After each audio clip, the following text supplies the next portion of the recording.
right. Well, thank you.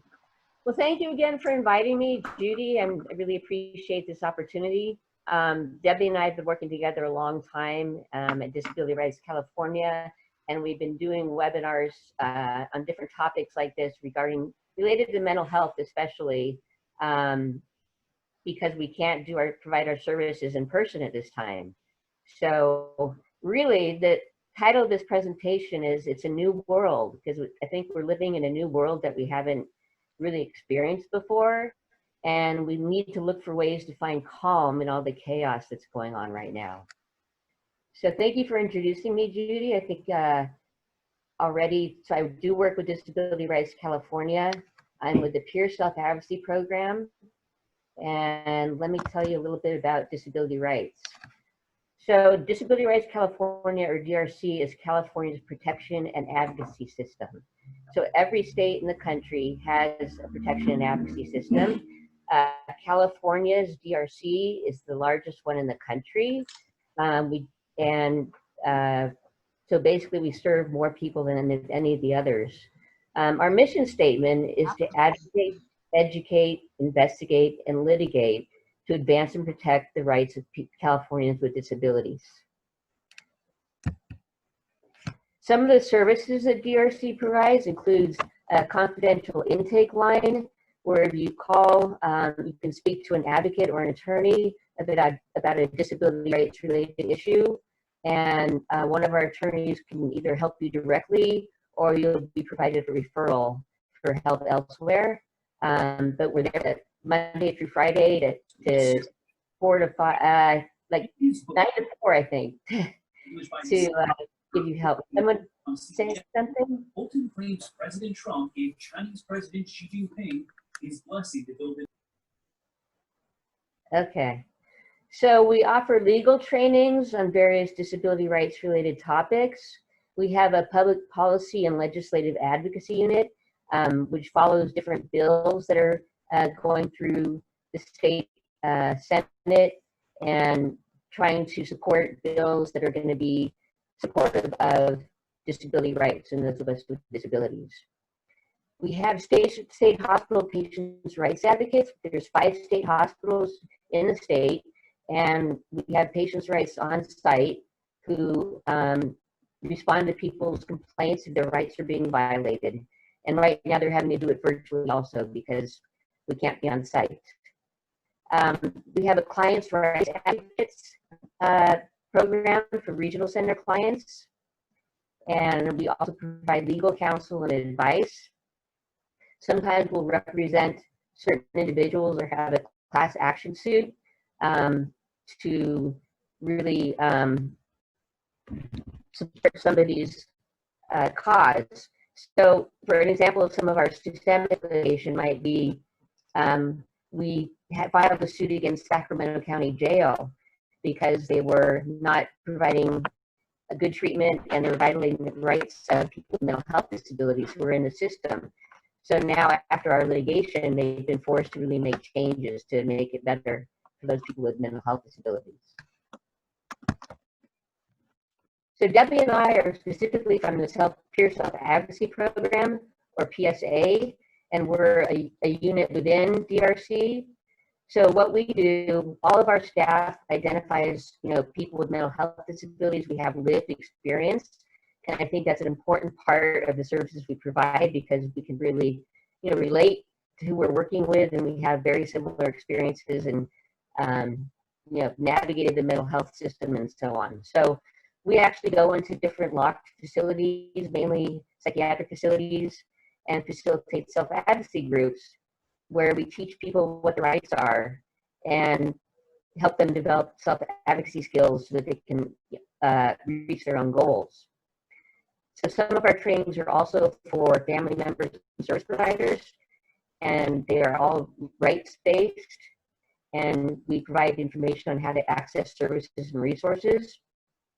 And I mentioned developing self-advocacy skills. And currently, because of COVID, we are doing webinars, like I mentioned, and then also, like Debbie will have a weekly time that people can call her and ask a peer advocate for help so they can explore and and work on their self-advocacy skills. So our agenda today is talking about changes, and there are a lot of them. So we're going to look at what has changed. What does that change mean for us? How does all this change affect us in terms of, stress? I think we're all feeling a lot of stress right now with all the changes. And it's important to identify and recognize that stress so you can do something about it. And then focus on what you can do rather than focusing on what you're unable to do at this time. And then I'll go over some activities that to reduce stress, but then after this training, then Debbie will follow up with her presentation, which will really provide tools for finding ways to reduce your stress. So what has changed? A lot. First of all, our health is we're faced with this virus that lots of times we can't see it. It's an invisible enemy. We don't know if we have it. Some people can be asymptomatic, and we're just trying to stay healthy and safe getting through this pandemic. There's a lot of uncertainty, unpredictability. We don't know how long this is going to last for. We don't know what treatments we're going to have. We don't know when we're going to get a vaccine. We don't know how it's going to affect our jobs. So there's so much unpredictability going on right now, and I think that makes us even more stressed. We're bombarded by information 24/7 right now. If you turn on the news or any media, it's pretty much all about coronavirus, although more recently now there's been a lot of media about the demonstrations and protests for racial injustice and police brutality. So there's a lot of different things going on in addition to COVID. As a result of COVID, we've had some government travel and social restrictions. And as we've seen, some of those have been lifted recently. But now we're seeing the effects of that and seeing some of the cases spike. So we might be facing more restrictions again. The economic effects of COVID are enormous. As businesses have had to close down, people may have lost their jobs because their work wasn't considered essential, and it's affected the stock market, and so it has a big effect on the economy.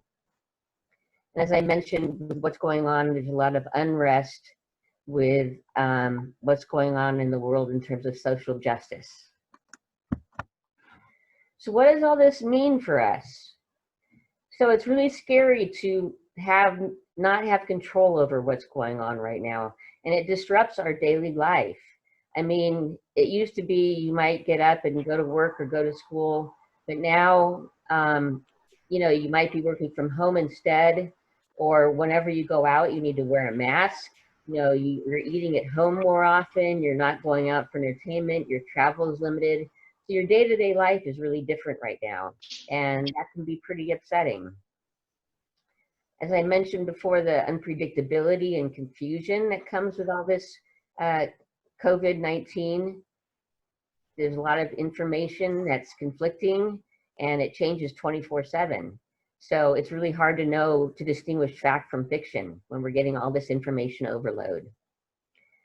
It's really difficult to be restricted from social and recreational activities. That's usually, socializing is a really important way that we get support and feel good, and interacting with people is really a big part of that, and finding things to do outside recreationally. And we're really limited right now. So we're really having to find other ways to find entertainment, to interact with people. Having Zoom gatherings and things like that really makes it more of a challenge. There's the fear about not having all the necessary supplies we have. I don't know why, but toilet paper was a big popular supply that just flew off the shelves.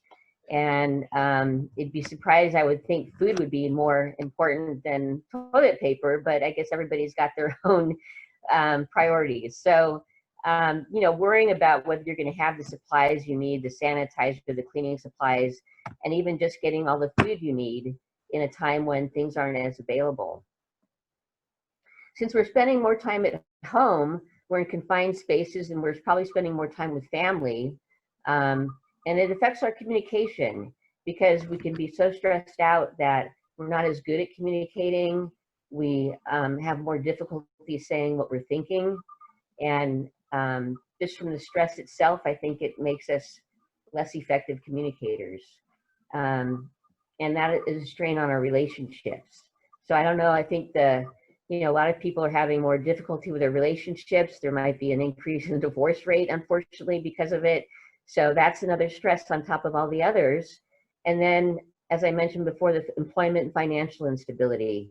I mean, just having to worry about, whether you can, pay the rent, put food on the table, have a roof over your head. They're all very things that are very, basic to our lifestyles and our life and our happiness. And all those things are in flux right now. So all this change can definitely lead to stress. And I'll share with you that I'm actually feeling stressed out just giving this presentation because it sounds pretty dire. But we're going to talk about positive things you can do about it. Anyhow, sometimes we may not recognize the stress we're feeling or identify it. I know for me, like suddenly I'll notice that I might be feeling really cold and shaky and ravenous, and that means I'm stressed. So it takes me a while to realize it and then to do something about it. There are cumulative effects to stress. It kind of builds on itself like building blocks till it gets to a point where they all fall down just from all the weight. And there's a difference between acute stress and chronic stress. So you might be experiencing acute stress, which is really intense, immediate stress, and it's usually time limited, whereas chronic stress can be over a long period of time and that might not be as intense. Our reactions to stress are unique. So how I might react to stress is going to be very different from how you or Debbie might react to stress. And we all have a different stress response. So it's important to find ways to reduce that stress and find out what works for you and what doesn't. And there's also what I call the domino effect of stress, because it's almost like it's contagious. I know if I'm anxious, then my partner is usually anxious, or my dogs even pick up when I'm anxious, so it's kind of contagious. And so the stress can just build and build, not only within yourself, but around people around you. So what does the stress look like? And Debbie's going to talk a little bit more about this later, but it has effects on our mental and physical health. I mean, we might, our mental health systems might be exacerbated or amplified, might be more anxious or depressed, or have more repetitive behaviors. It can affect our physical health in terms of our, healthy appetite and sleep and cardiac functions.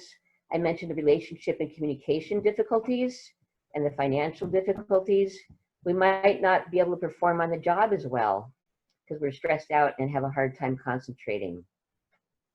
We might avoid people or isolate and try to really pretend like what's going on around us is not really happening, and that doesn't do us any good. And then we might all be experiencing a lot of behavior changes. So you might have, your moods might fluctuate more. Perhaps there's a change in your sleeping. I know when I get stressed out, I don't eat regularly and I lose weight and I lose my appetite, whereas other people might have a healthier appetite. And so just these changes in our behaviors and our tolerance and everything like that is definitely a result of stress. As I mentioned, these are some more of the behavior changes. Some people might resort to substance use and some people self-medicate to feel better and lessen the anxiety. I know there's legal and illegal substances we can use, and I take medications myself for my anxiety. And sometimes I'll find myself having to take more medication than usual just to calm the stress and deal more with my anxiety. We might not keep up with our personal hygiene.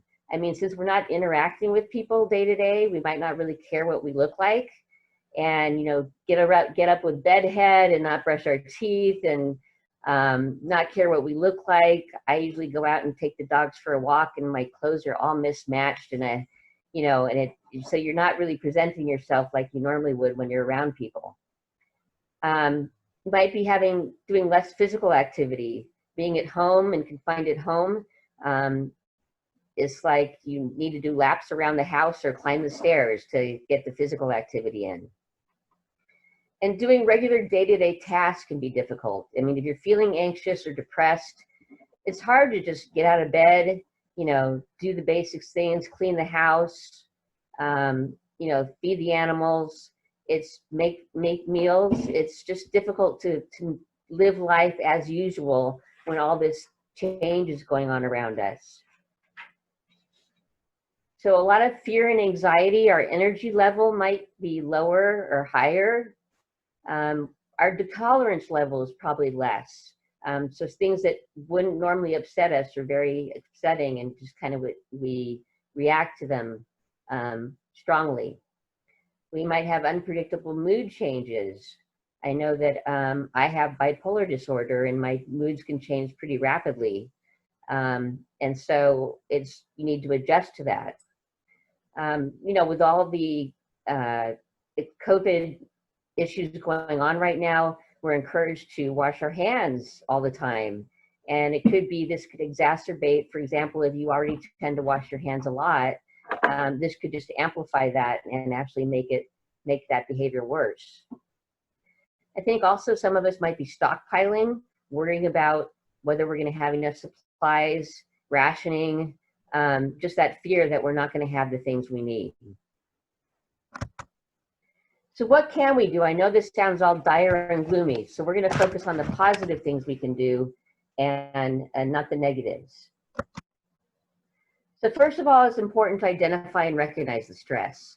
So what is causing stress? I'm sure the COVID virus is causing all of us some level of stress. And it can come from other sources too. And look at your stress level. I know when you go to the doctor, they usually ask you about your pain level on a scale of 1 to 10. It's important kind of to rate your stress level so you know what's affecting you and what comes before you feel stress. Then keeping a stress journal helps with that. If you can just record how you're doing day to day. And look for ways to reduce your stress. And everybody's got different ways to do that. And hopefully you'll find healthy ways to relieve your stress. But what works for me might not work for you. So I know, for instance, when I get stressed, I'll exercise, and my partner, it's just the last thing she wants to do. So everybody has their own way of dealing with stress, and you have to find what works for you. So what we can do during this time is to change our thinking. Everything's unpredictable right now, and it's really important to not expect stability, because things in life aren't really stable in general. I mean, we all live in California. Earthquakes can happen at any time. So you always have to kind of be prepared for, the unknown, and, the weather changes. So we never know how to, look outside and decide how to get dressed that day. So things just don't stay the same. Change is the only constant. We might think about the good old days and how things used to be. I know my grandparents would reminisce about that. And, it seemed like everything was so much better back then, when if you think about it, it really wasn't. But I know also, you might mourn the way things used to be. And I know oftentimes, like, I broke my leg and I wasn't able to walk for 4 months. And I know, I used to be able to go for a run. And now I have to really, accept that I can't do that now and find other ways to adapt. So, present can be a positive thing too. The fact that things are changing all around us, it's better, rather than fight it, we just need to accept it, because we can't control what's going on around us. We can only control how we respond to it. And finding humor in the situation, I know it seems really hard with this pandemic to really find anything humorous in this situation. But if you take a look at it, there are things that might be funny. Funny how people are hoarding toilet paper and trying to ration how many sheets of toilet paper they use at a time. We're doing more laundry than we ever have. I have Corona clothes. So there are really different things you can look at to actually be able to laugh at the situation and not make it so dire. It's important to change your perspective. For instance, when you can really change the way things look. For instance, if you're taking a selfie, if you take it from above, you look usually a lot better than if you take it from below. So the picture looks really different. So your perspective changes.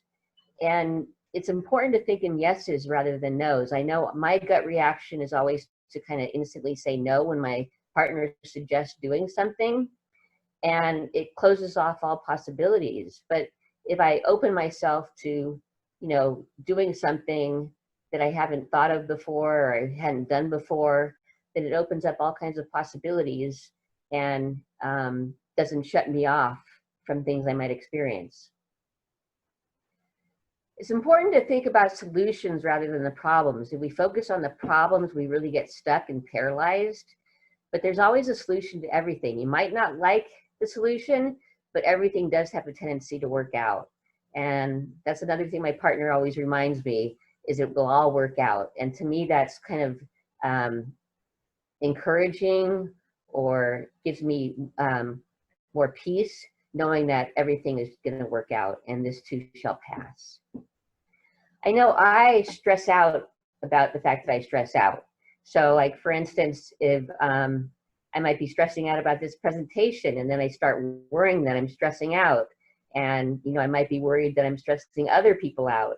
So that just exacerbates the stress and increases it tremendously. So I think it's important just to, be okay with your stress and realize that it doesn't have to make you stressed out about everything. I think in this time of challenges with COVID, I think it's important, like, the world is really scary right now, but if we focus on what's important for us, now I think we'll find that things are really not that bad right now. I mean, if you have your health, you have your family and friends, you have a roof over your head, you can put food on the table. Those are things that, if you think about, are really important to us, and some other things might not be as important right now.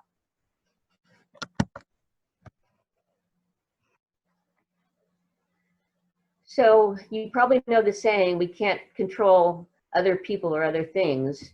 As much as I would like to control my mother sometimes, I can't do that, so I can only control my own reactions to her. And that's something that, we can work on. It's a work in progress, and it's really kind of pointless to try and control what's happening around us, because it's impossible to do that. Letting in fresh air is always important to do. I know when I open the windows, it gives fresh air. It actually rejuvenates you when you can breathe better and get more oxygen. So even just getting more air to breathe is better. Kind of relaxes you. It's important to accept the past rather than fight it, but you want to really look forward and create the future that you want. I know, like, lots of times I dwell on the past and I wonder, if only I had done it this way. But think about, what if you can do something in the future differently? So it's important to just, today is what we have, this moment is what we have, and so it's important to let go of the past. If we set new goals, it gives us a lot of structure and wishes that we can focus on. It's important to set realistic and measurable and time-limited goals so that you feel little successes along the way. So instead of having a goal to climb Mount Everest before you've ever done any hiking or climbing, you might want to, take a lap around the track at the school. So baby steps are really important so that you feel a success after you reach each smaller goal, and then you're encouraged to continue on to the next goal. So there are a lot of other ways to reduce stress besides changing the way you think. You know, it's like Post-it notes are actually good reminders. You put them around the house and they can be little reminders to tell you ways to remind you how to reduce your stress and things that you can do. Planning and prioritizing is really helpful, making a schedule and a routine for yourself, because the structure, I think, you know, usually we might have structure in our work day or at school or, you know, taking care of family, but having a routine, getting up at the same time and going to bed around the same time, and having tasks to focus on is really important for giving you relief from stress. As I mentioned before, we can only focus on controlling what we can, and it's best just to, if you can, it's easier said than done. And as I'm telling you all of this, I'm not always practicing what I'm saying. I'm not the best at it, but I'm trying. So simplifying our lives is a good way to relieve stress. I know when I have a lot of clutter in my house, my mind feels cluttered. And sometimes I'll try to do something in the most complicated manner, and my partner will laugh at me and say, you know, you could have just done it this way. For instance, you know, packing the car, I just let her go ahead and do it because I would not think about this, you know, the simplest things like leaving what I need first on the outside. So you can make things much simpler and make things less difficult for yourself, and ask others for help. Doing things we enjoy right now is especially important. And I think we're limited in what we can do to, you know, have fun and relax and enjoy what we're doing.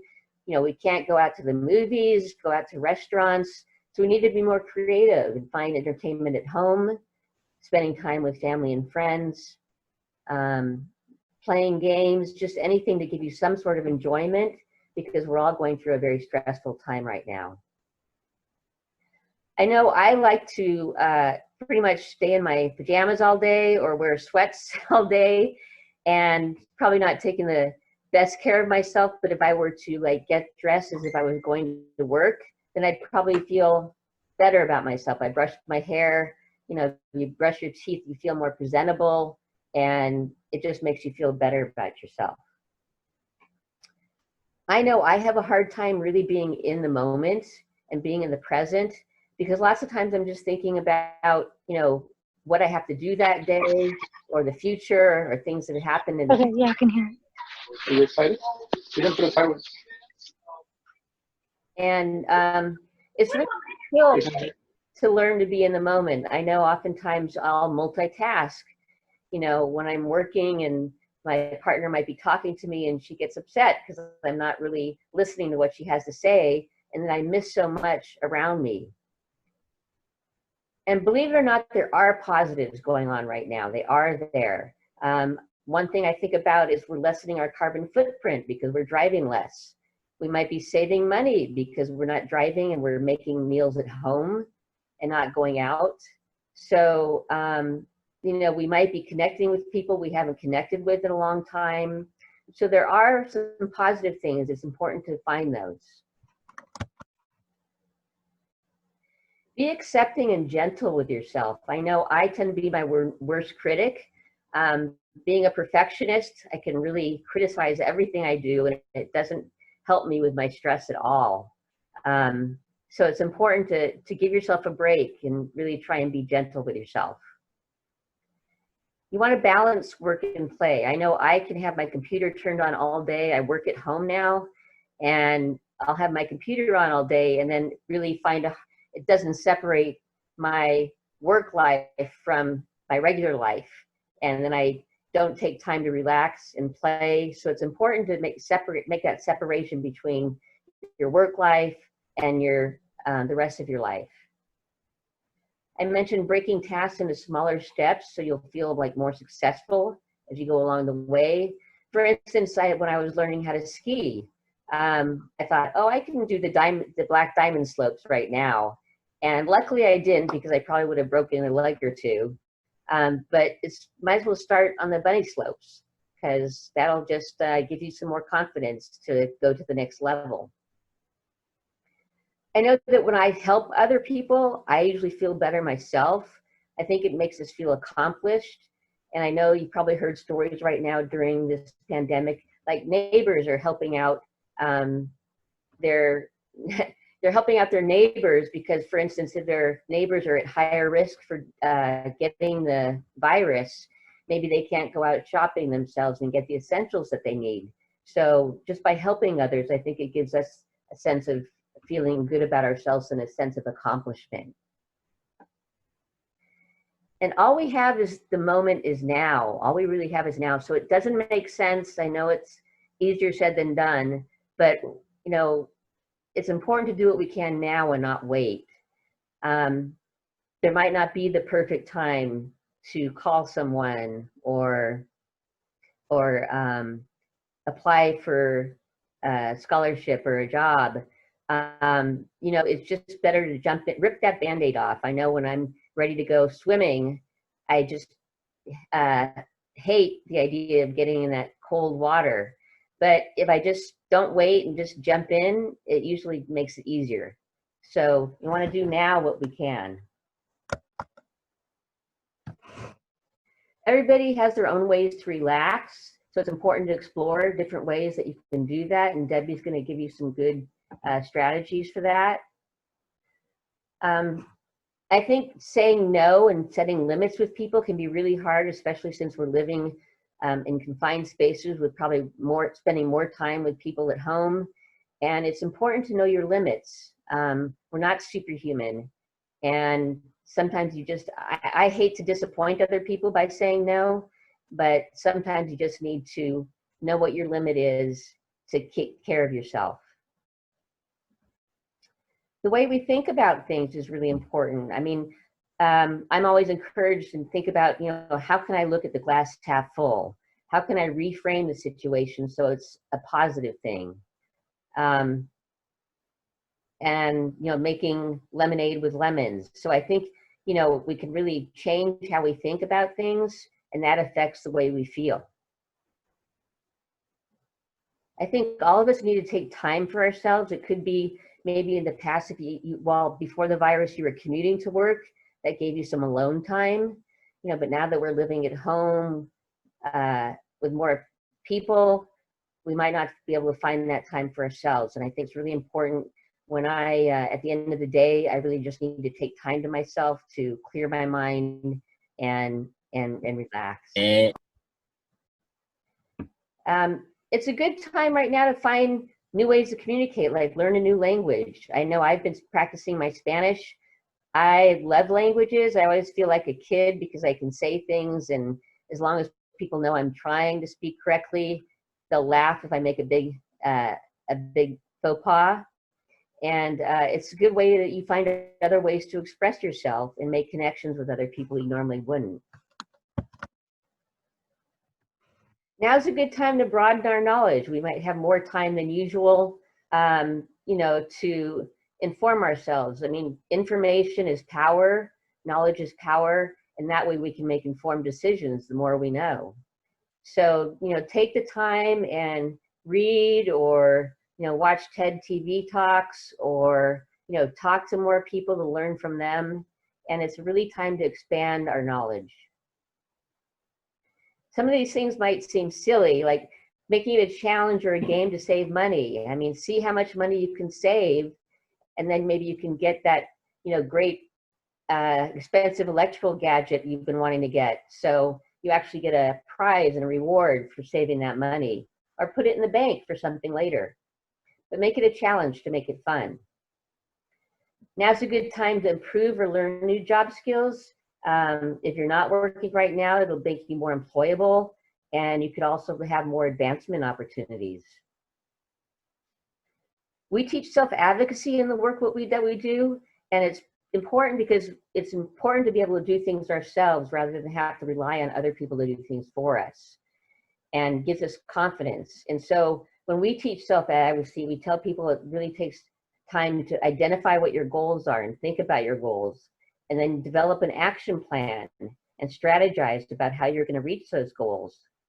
And then just do what you need to do, take those actions, and see if you're successful. And sometimes you might not get what you want, but then you can always change your strategy and reevaluate. So self-advocacy is a really important skill to have. Some people, I think, we sometimes think that people can read our minds. So it's really important to express our thoughts, because we might be acting in a way and that in a certain way, and other people might not know why we're acting that way. So if we can let them know what we're thinking or feeling, I think it's just being honest and open, and sharing yourself with others, and just being on the level. And then it doesn't build up in your system, and it's like opening a pressure valve, releasing the steam so that it doesn't build up and you feel like exploding. Asking for help is often something people find that's hard to do sometimes, because you feel maybe it's a weakness that you're not able to do something yourself, but it's a really good skill to ask for help and take advantage of other people's strengths. Like if I'm not so good at something, but my partner is, I don't have a problem asking her to do something for me. So it's a good thing, and to ask for help, and it's okay to ask for help. So give yourself that permission. Other things that we can do is reaching out to people we care about. Maybe you're reaching out to people you haven't talked to in a long time. I'm having like Zoom gatherings, virtual chats with family and friends. We celebrated Passover over Zoom. At work, we're having our coffee breaks via Zoom. So making these connections with people right now is really important, because we're so isolated at home. And then sometimes just put your feet up and relax. I think if you look at somebody who's got their feet up, you get the sense that they're pretty relaxed and not stressing about anything. So you might, if you do it, you might feel it. Other silly things you can do. Maybe do a scavenger hunt at home. You can do that at home. Come up with clues, and then hide things, and then maybe you'll find other places in the house that you never knew existed. So that can be a fun thing to do. I think focusing on our senses is really important, because sometimes I'm not paying attention to what I'm smelling, seeing, hearing, touching, feeling, and we really lose touch with the present and what's going on around us. And it's really important to savor what we can sense. I like doing some goofy things. I mean, it could be that you wear something really goofy, a costume, try to be someone else for the day. Maybe you'll dance in the checkout line at the store. So, free yourself and let yourself be goofy, and it's okay to be like a kid. We don't have to be so serious. Spending time in the sun is always a good thing. You get your vitamin D, but don't forget the sunscreen, although you can work on your tan. The color blue is actually known to be very relaxing. So if you wear things that are blue, or if you dye your hair blue, these can be some ways to actually reduce your stress. Going through old photographs and scrapbooks and pleasant memories can make you feel better. I know I sometimes find hidden treasures, and I'll have boxes in the upstairs room that I haven't looked at for years, and then I'll open them up and find I've got a silver dollar collection, or a class ring, or old letters from my grandmother. So you'll find just hidden treasures and things that you've kept stored away. I know I always feel better when I give things away to Goodwill and know that somebody else is going to be able to enjoy it.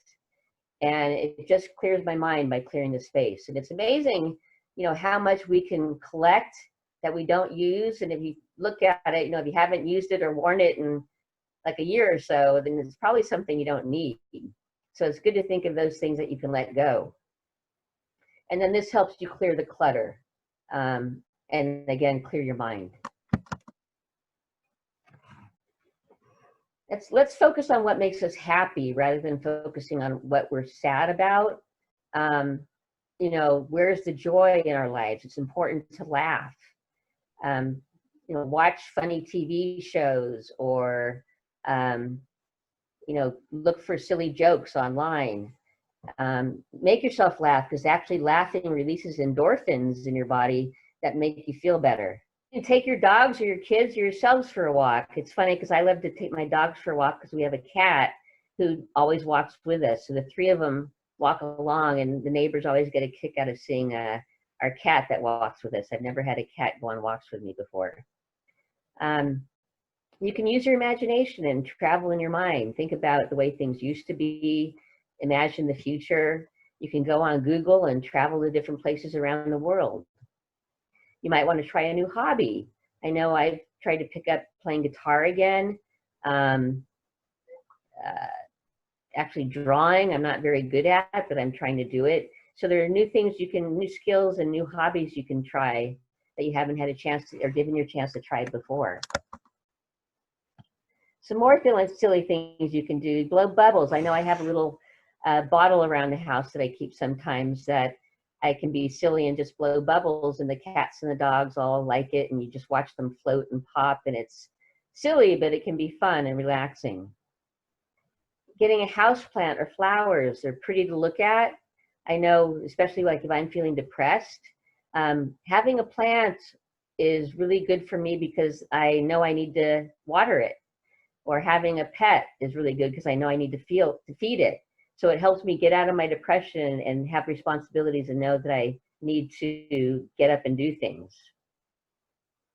You might want to try telling someone 3 or more kind words and surprise somebody. The kindness can really go far. It's contagious. And I think just telling somebody something you've never said before can really be something nice. I think we all have a bucket list or a wish list, similar to what you can go and do on Amazon. So I think it's important to look forward to things that you want or want to happen. I know that lighting a candle or watching a campfire is really mesmerizing and meditating for me. So that might be something that would soothe you and reduce your stress.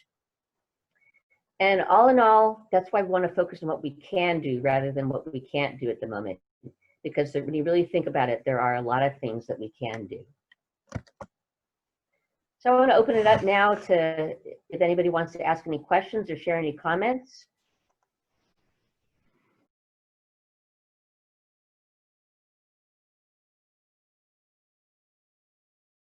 Yeah, as Judith said, my name's Debbie Davis. I work for Disability Rights California, and I'm a mental health client. I have been a client ever probably before most of you were born.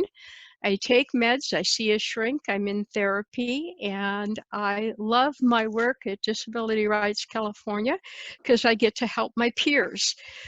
And what I would like to do today is tell you a little bit about chronic stress, just a little bit, because you've gotten a lot of really good information from Robin. And then I'm going to teach you deep breathing. And then we're going to do a whole body relaxation. And then I'm going to take you on an imaginary trip. Okay, let me just tell you about the stress response. And when something stressful happens, like let's say an earthquake, we all live in California, we have just automatically, without us thinking, we can either freeze or we can run like hell, or we could just not be able to move. What happens, our hypothalamus, which is in our brain, it's part of our brain chemistry, I believe, it sets off the alarm to our body, danger, danger, danger. And this then adrenaline kicks in and it increases the heart rate pretty high. It increases your blood pressure and sugars released into your bloodstream. At the same time, a chemical agent called cortisol that our body naturally manufactures, it alters the immune system. It stops our digestion. It stimulates the colon, and it affects people's mood. And when the danger is over, then we can kind of relax and our bodies go back to where they were, hopefully, as far as blood pressure and heart rate before the real stressful event happened. And this is a good example, like an earthquake, of acute stress, where it, all of a sudden happens and then it kind of goes away except for the aftershocks. what I want to share about is long-term stress on our body. I'm a really old woman, so I've had a lot of years of long-term stress, and my body's paid for it. Long-term stress over years, it can slow down your digestion and your immune system is really your body's 911 system. It might not fight very hard if years and years of stress, so it's kind of worn out, or it might go into overdrive and start to attack good cells. Cardiovascular system, that's your heart. Chronic stress over time can increase heart rate. It can give you high blood pressure. It could give you high cholesterol. It can give you high triglycerides. These are all, I don't know what to call them, elements or whatever that measure your body and how you're doing. Like if you have high blood pressure, high cholesterol, high triglycerides, you may be heading for a heart attack. And there are medications that people take that can lower their blood pressure, lower their cholesterol, lower their triglycerides. But the most important thing is to kind of learn ways to help your body relax. It's really important. And the nervous system, well, as Robin has said, stress affects depression, anxiety. It makes you feel helpless, chronic stress. It affects your memory. It affects your concentration. It could give you insomnia. It could even affect your sex drive by decreasing it. And also, it can cause skin reactions, believe it or not. Such things as psoriasis and eczema, hives, some forms of acne are caused from stress, and they can actually trigger asthma attacks. So long-term stress is nothing to, not take serious. Long-term stress, you're more at risk of obesity. You're more at risk of having insomnia or digestive problems, ulcers like heart disease, depression, physical issues, illnesses, and memory issues. But we all experience stress. Like Robin has says, it's about how we can deal with it, how we can take our power back. Rather than fear it, this long-term stress, we can recognize it, like using a stress journal, so we can catch when we're building up to stress before it gets all the way up to full-blown stress where you just can't deal with anything. I know I've hit that long-term stress. I can't deal with anything all too often, and a therapist actually helped me look at like clues that I'm starting to get really stressed. Like for me, I noticed that my foot starts jiggling. So over time, I've learned, aha, this is a signal. Deb, you start to getting stressed. What are you stressed about? Then what can you do about it? Oh, I know some deep breathing stuff, etc., which I am going to share with you, and I hope it will be something you'll have in your stress reduction toolkit. And, just ask yourself, are you under stress? I would be surprised if anyone was not under stress, just with things changing so much with COVID and just everything that's going around us. Are you crying more than usual? Are you eating when you're really not hungry? Are you not eating even though you are hungry? Are you using alcohol or other street drugs to kind of help calm yourself down and nod off? Are you having difficulty concentrating? Are you sleeping more than usual? Some things to remember: self-care, taking care of you and making yourself important, is how you will get your power back. Because stress and chaos and kind of what's going on in the outside world right now, it makes everyone, I don't know about everybody, it makes most people, including me, feel very powerless. Like I'm one person, what could I possibly do? But self-care, taking care of you, doing good things for you, is a way you can get your power back. Instead of trying to calm the storm and the chaos outside, just kind of tell yourself, hey, nothing lasts forever. This is going to pass. And there's something called the 5x5 rule. That's pretty simple. If you are stressing about something, ask yourself, is this really going to matter in 5 years? And if it's not, well, let yourself worry about it for 5 minutes. If it's going to matter in 5 years, then kind of figure out what you can do to make a good outcome. Allow yourself to relax. You are enough. You are good. Be sure to do the deep breathing, which we're going to go through in a few minutes. There are things that we can't control, as Robin has said. And as Robin has said, it's so important, I'm going to restate it. We can control how we respond to a situation like COVID-19. You get to decide how you're going to respond. Are you going to just be angry about it all the time? Are you going to be negative? Or are you going to think, well, how can I make the best of it? This will end, don't know when, but nothing lasts forever. So it's your choice on how you're going to deal with it. It takes practice, though. Don't expect yourself to be able to turn things around 180 degrees in the next hour. We gave you some food for thought during this webinar, but change takes time. Positive change, thinking about yourself, that you're important, that you matter, that you have control of some things. That takes time to kind of ruminate in your mind, and you keep telling yourself, I am good. Sorry about that.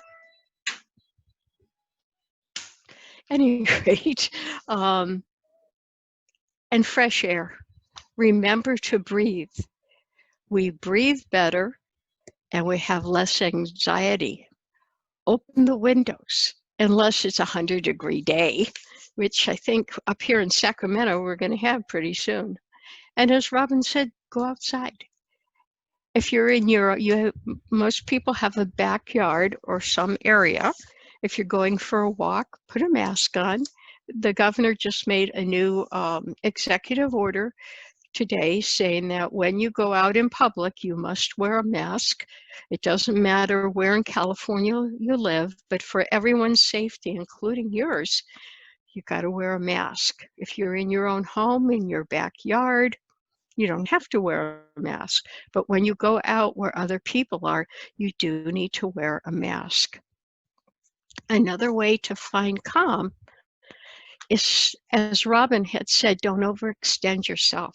That's the easiest way anybody can get themselves stressed out, is by overcommitting. So it's okay to say no. I think people just, especially with family and friends, we want to be liked. So sometimes we don't say no when we just really don't want to do what they're asking, or we don't have the energy, and we wind up saying yes. And then we get even more stress sometimes. Also, lavender has been shown to have a wonderful relaxation come over our body when we put just a little bit of lavender under our nose. So we're inhaling that smell. It can very much help you relax. As Robin said, and I saw in the chat box, some of you do. You watch something funny on YouTube, or you watch a funny movie or some funny TV program. And as Robin said, don't forget to laugh. I have a little jar, whatever, of bubbles, and sometimes You know, when I'm feeling just kind of anxious and stuff, I will blow some bubbles. One, it takes a deep breath, which starts the trigger of relaxation. And then I see my cat going after it, and I just kind of crack up laughing. Find what makes you laugh. And another thing like saying no is get rid of the shoulds. I should do this. I have to do this. I must do this. There are some things that, yeah, you have to do or you should do, but try to change it around. Let those words replace, well, I may, or, well, I want to, or I choose to. When you use the word choose to, that's your power. You're saying that you are making a choice to do something, and that gives you power, which you absolutely deserve. Okay, enough of the yak, yak, yak, yak, yak. You've been given lots of information in a short period of time. I would like to share a breathing exercise with you, a deep breathing exercise. It's called 4 square breathing. This is actually something that Navy SEALs are trained to do, and they actually use it. Start out by putting one hand over your heart. Take another hand and put it over your belly. Next thing I would like you to do, first get kind of comfortable in your chair or couch or the floor, wherever you're sitting or laying down, and just kind of get comfortable in that seat. Kind of move around a little bit. All right. Then take one hand and put it over your heart. Take one hand and put it over your belly. And then what I would like you to do with me is to take a slow breath in through your nose, and then we're going to exhale through the mouth. So let's take a slow, deep breath in. 1, 2, 3, 4. Hold it. 1, 2, 3, 4. Blow it out. 1, 2, 3, 4. Hold your breath. 1, 2, 3, 4. This is actually an exercise that Navy SEALs do. And it's a nice slow breath in, and we're going to do it a couple of times. And when you're taking that nice deep breath in, you should feel your belly expand. If your heart or chest is expanding, then you know you're not breathing from your diaphragm. Breathing from your diaphragm is where our deep breathing happens. So that's why I asked you to put your hand on your heart or chest and another hand on your belly. So when you breathe in, we're going to do it to a count of 4. We're going to hold it for a count of 4. Then we're going to blow that breath out. You can even make a whoosh sound like that. And then we're going to hold our breath for a count of 4. And we're going to do a couple of deep breathing. And I'm going to do it with you. So again, have one hand on your heart or your chest area and another hand on your belly. And we're going to take a nice, slow, deep breath in. 1, 2, 3, 4. Hold it. 1, 2, 3, 4. Blow it out. 1, 2, 3, 4. Hold it. 1, 2, 3, 4. Breathe in. 1, 2, 3, 4. Hold it. 1, 2, 3, 4. Blow it out. 1, 2, 3, 4. Hold your breath. 1, 2, 3, 4. Take a deep breath in. 1, 2, 3, 4. Blow. Hold it. 1, 2, 3, 4. Blow it out. 2, 3, 4. Hold it. 2, 3, 4.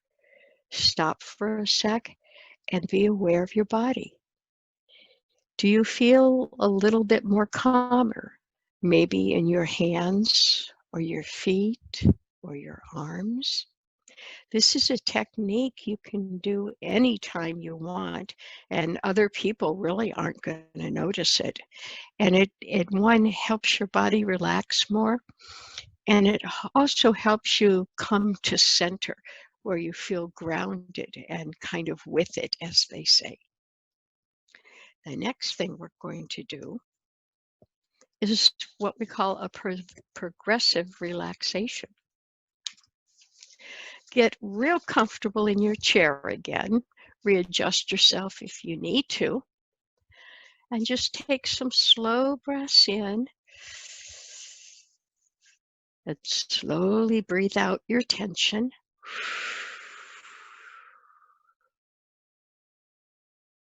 Slowly breathe in relaxing air. 1.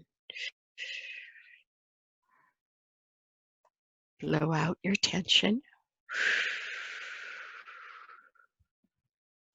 1 more time. Breathe in relaxing air.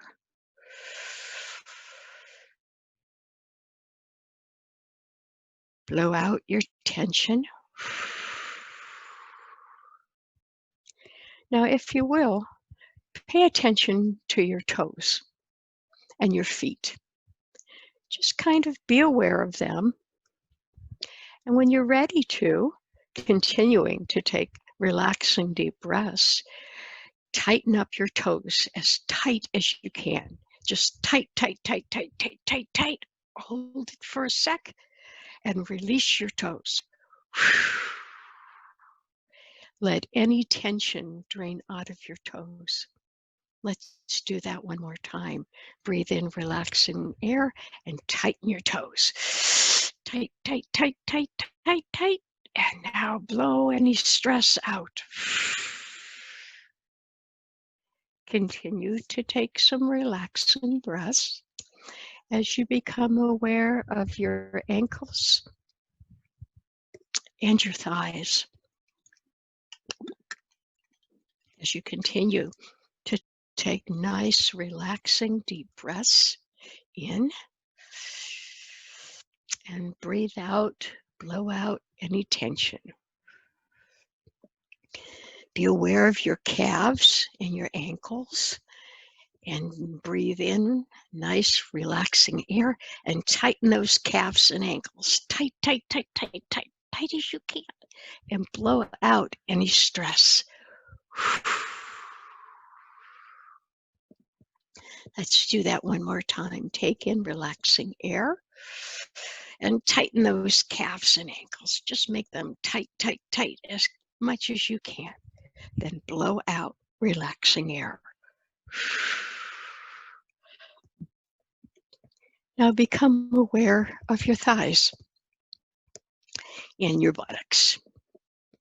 Continue to breathe in relaxing air and blow out any stress or tension you're aware of. Now breathe in relaxing air and tighten those thighs and buttocks as tight as you can. Tight, tight, tight, tight, tight. And blow out any tension. Continue to breathe the nice relaxing air and blowing out any tension. 1 more time. Tighten your thighs and buttocks. Just tight, tight, tight, tight, tight as you breathe in relaxing air. And now you exhale any tension you have. Breathing in calm air. Breathing out. Now become aware of your stomach and your chest area in your body. Just kind of check them out. Look around, see if you feel any tension in those areas of your stomach and your chest. As you continue to breathe in relaxing air and breathe out any tension. When you're ready to, take a deep, relaxing breath in and tighten that stomach and chest as tight as you can. Just tight, tight, tight, tight, tight, and blow any tension out. As you continue to breathe in nice, relaxing air. One more time. Tighten your stomach and chest area as tight as you can as you take in a nice relaxing breath. Make it tight, tight, tight, tight, tight. Now blow that tension out. As you continue to take in relaxing, deep breathing air. And you exhale any tension you may feel in your body.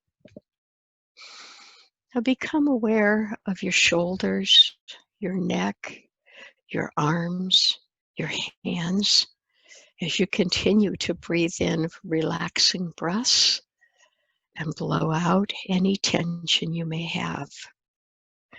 When you're ready to, tighten your shoulders, your arms, your hands, your neck. Make them tight, tight, tight, tight, tight, as tight as you can, and blow out that tension.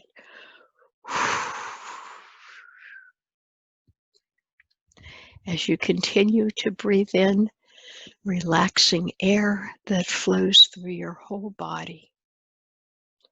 When you're ready to, one more time, be aware of your shoulders, your neck, your hands, your arms, and make them tight. Just tight, tight, tight, tight, tight, as tight as you can, and blow out that tension. As you continue to breathe relaxing air. And you're becoming aware of how relaxed your body is starting to feel as you continue to breathe in relaxing air and let out any tension you feel in your body. Last but not least, become aware of your face. Do you have any tension in your eyes, in your cheeks, in your ears, at the top of your head? If you do, take in a nice relaxing breath and scrunch up your face as tight as you can. Just scrunch, scrunch, scrunch, scrunch, scrunch. And then blow out any tension as you continue to take relaxing breaths.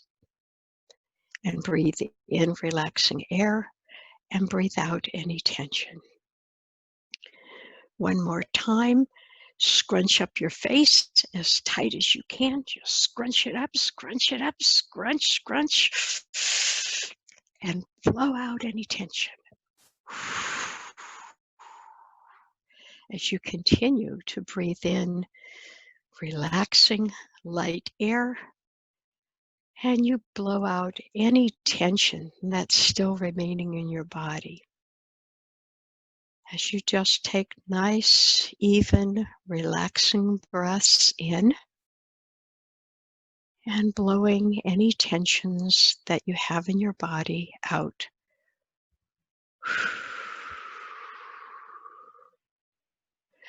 Once again, breathe in nice, relaxing air. Aware of any tension. Now blow it out your mouth. Become aware of how nice and relaxed your body feels right now, this moment. You have nothing to worry about. You're feeling good right now. You're relaxed. Your body is feeling relaxed. That must feel very good. When you're ready to, just kind of open your eyes if they were closed for a minute. And I'm going to take you as our last exercise on what we call a guided imagery. We don't have to go anywhere And you can do this anytime you want. And it's kind of a trip that you take in your mind as you help your body relax. Get again comfortable. Switch your position a little bit if you need to.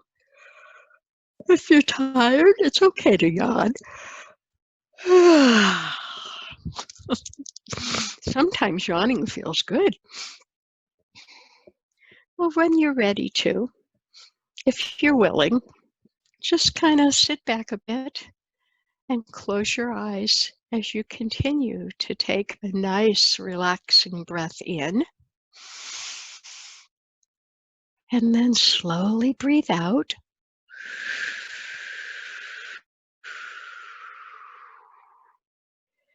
You take nice, relaxing breath in.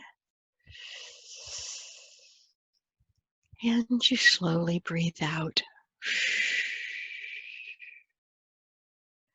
Another nice, relaxing breath that spreads all down your body and allows you to feel very relaxed, very calm, very safe as you exhale any tension. Now that you have your eyes closed, in your mind's eye, kind of look around in your mind's eye and you see yourself, you're at the beach. Oh my. And you could feel the nice warm sand at your feet because you're barefoot. The sand's not too hot. The sand is not too cold. It's just right. You can kind of wiggle your toes in the sand. Ooh, that must feel good. And as you look out at the ocean, you become aware of the smell of the ocean breeze and the gentle breeze that goes through your hair a little bit. And you can smell the ocean, and it just has that wonderful ocean smell. And the sky, you look at the sky, and it's just beautifully blue. It's got some puffy clouds, but nothing to worry about, nothing at all. And the sun is just right. It's not too hot. It's not blinding your eyes. It's just right. And there's a gentle breeze that touches your face and touches your hair. And you can see the ocean as it laps gently to the shore, going in and out. And each wave that you see that comes and returns to the ocean helps you feel more and more relaxed and at peace. And it's just a perfect day at the beach. You're there by yourself. It's nice and quiet, except for the gentle breeze and the ocean waves that are gently rolling onto shore and rolling out. And you see how beautiful and calm that ocean water is. And the breeze is just right, and the sand feels just fabulous under your feet. And you're aware of how relaxed and calm you feel. And you feel good. You feel good about yourself. And you know things are going to be okay. This is your special place. Take a minute as you continue to breathe in and out. Nice, relaxing breaths, and you smell the ocean breeze, and you feel that gentle breeze on your face. And you kind of look over to your left, and you start walking down the beach. And it's like just perfect sand. There's no seaweed. There's nothing. It's just perfect. As you just slowly walk, and to your right, you see there's some cliffs with some trees, and it's just calm and relaxing. And then if you look to your left, you see the ocean. You can feel the breeze. It's calm. Everything is just right now. It's perfect. And as you continue to walk down the beach on the sand, on your right, you notice there's a little hut. You kind of look around, there's nobody there. And it's such a nice hut. It looks just charming. You feel kind of curious. So you go up to the hut. You kind of knock on the bamboo support that's holding it up. There's no door or anything. And you kind of peek inside, and it's kind of dark, but there is some light coming in through the thatch roof. And you see there's nobody there, but you do see a little bench inside. And you decide, I want to take a better look at this bench. So you slowly walk over to the bench, and for the first time, you notice there's a little box there, and it has your name on it. And you wonder, well, how did this box get here? And it's got my name on it. If it has my name on it, it must be okay to open it. So you go ahead, you put your hand on the box that's on the bench, and you open the box. And there is a special message just for you. It is for nobody else. This message is for you. It is a positive, loving message for you to take and hold in your heart. This is a gift from this relaxing part of you to you, and you can hold it in your heart. And you feel like you're not alone, and you feel like you know you're loved. And when you're ready to, you take the message and you put it by your heart, and you turn and you walk out of the hut, and you walk back down the beach, nice and slow, with peace in your heart and kindness and love, as you feel how wonderful that sand feels on your feet, and you feel the ocean breeze, and you see the nice blue ocean and the beautiful, beautiful blue sky with a few puffy clouds, and you smell the ocean. The ocean always has that very, very special smell, and you feel relaxed, and you feel calm, and you feel kind of tired. So you kind of sit down there on the sand, and you feel how nice it feels to sit on the sand that's not too hot and it's not too cold, and it's just right.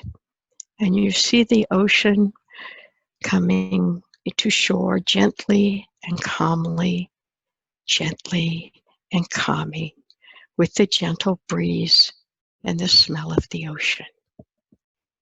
Take a few minutes just to relax and breathe relaxing air, and just allow yourself to feel good and safe right here, right now.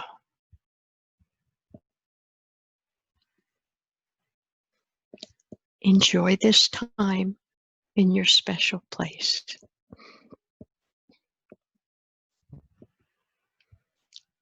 When you're ready to, come back into the room where you are part of this webinar.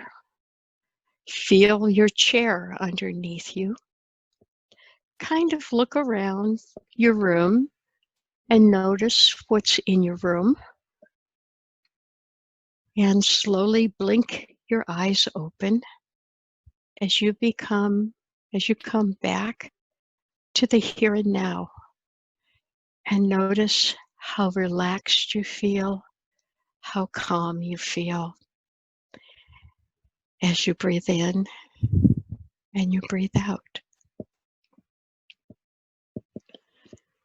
When you're ready to, Maybe take a minute and stretch your arms up, which will help you come back to the here and now in your room or wherever you're attending this webinar. Just breathing relaxed and comfortable. You are the one who took the guided imagery. You made all that happen. It's in your mind's eye. You can go there anytime that you can get yourself just to breathe relaxing air and breathe out. You can go anywhere. You can go to the mountains. You could go to another country. You could go to the ocean. You could go anywhere, anytime, except when you're driving, of course, or in class or at work. If you would all please come round, be here now, be in this room. Take a deep breath and let it out. And just remember to breathe. If you have a disability-related question, you can call our confidential intake line, and the number is 1-800-766-5746, and you can call us Monday through Friday from 9 a.m. to 4 p.m. And if you use a TTY, the number is 1-800-719-5798. We also have a lot of publications on things like Medicare, Medi-Cal, SSI, SSDI, in-home supportive services, a lot of stuff. And our website where you can find the publications is www.disability, that's DISABILITY,